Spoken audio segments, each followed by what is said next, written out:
أعوذ بالله من الشيطان الرجيم بسم الله الرحمن الرحيم رب اشرح لي صدري ويسر لي أمري واحلل عقدة من لساني يفقهوا قولي. Dawat and Tabligh. Etiquette and Deeds. Hadith of the Prophet sallallahu alaihi wasallam. Abdullah ibn Amr radiallahu anhu narrates that Nabi sallallahu alaihi wasallam said, "Convey from me even if it be a single verse. Convey from me even if it be a single verse." Bukhari. Note: the objective of this hadith is to endeavour as much as possible to convey the teachings of Deen. If the things that you are conveying are very brief, even so, others may be blessed with guidance by it. You will be rewarded for this and blessed with numerous virtues. Mazahir Haq. Abdul Rahman ibn Aiz radiallahu anhu narrates that whenever Rasulullah sallallahu alaihi wasallam sent any expedition, he told them, develop good relation with people and treat them kindly. Do not attack them until you have invited them to Islam. All people on this earth, whether living in mud or concrete houses, villages or cities, if you bring them to me as Muslims, it will be much dearer to me than killing them and bringing their women to me. Matalibul Aliyah Isaba. Ibn Abbas radiallahu anhuma narrates that Rasulullah sallallahu alaihi wasallam said, "Today you listen to me about Deen, meaning religion. Tomorrow you will be heard, and then it will be heard from those who heard from you. Today you listen to me about Deen, meaning religion. Tomorrow you will be heard, and then it will be heard from those who heard from you." Abu Dawood. Ahnaf ibn Qais radiallahu anhu narrates that when I was performing tawaf of Kaaba to go around the house of Allah during the time of Usman ibn Affan radiallahu anhu, a man of Banu Layth came to me and held my hand and said, "May I not give you a glad tiding?" I said, "Do tell me." He said, "Do you remember when Rasulullah sallallahu alaihi wasallam sent me to your people, Bani Sa'ad? I started presenting and inviting them to Islam. You said, 'You are inviting us to good and enjoining us to do good.' And Rasulullah sallallahu alaihi wasallam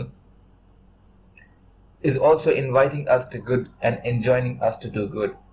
I conveyed this to Nabi sallallahu alaihi wasallam, and he said, 'Allahumma aghfirli Ahnafi bin Qais.' O Allah, forgive Ahnaf bin Qais." Ahnaf radiallahu anhu used to say, "I have greater hopes with this dua of Rasulullah sallallahu alaihi wasallam than any of my good deeds."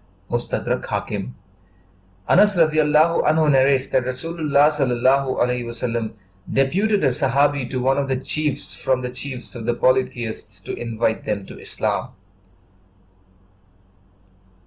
The chief said, "Is the deity towards whom you are inviting me is made of silver or copper?" His remark displeased the heart of Rasulullah sallallahu alaihi wasallam's envoy. He returned to Nabi sallallahu alaihi wasallam and informed him. He asked the Sahabi to go back and invite him to Allah. So he went back and inviting him again. The chief repeated his earlier remark. The Sahabi came back and to Rasulullah sallallahu alaihi wasallam and told him about his remark. He, Nabi sallallahu alaihi wasallam, said, "Go and invite him to Allah again." Rasulullah sallallahu alaihi wasallam was on his way and did not know what happened when that Sahabi came to Nabi sallallahu alaihi wasallam and informed him that Allah had killed him by lightning.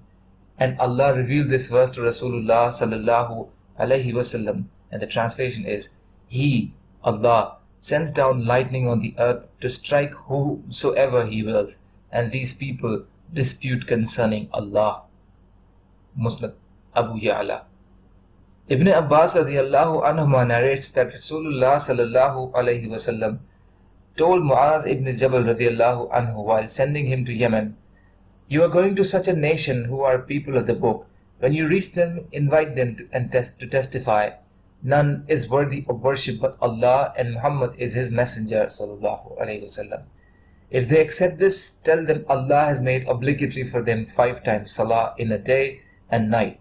If they accept that too, then tell them Allah has made zakat obligatory for them, which is to be taken from their rich and given to their poor.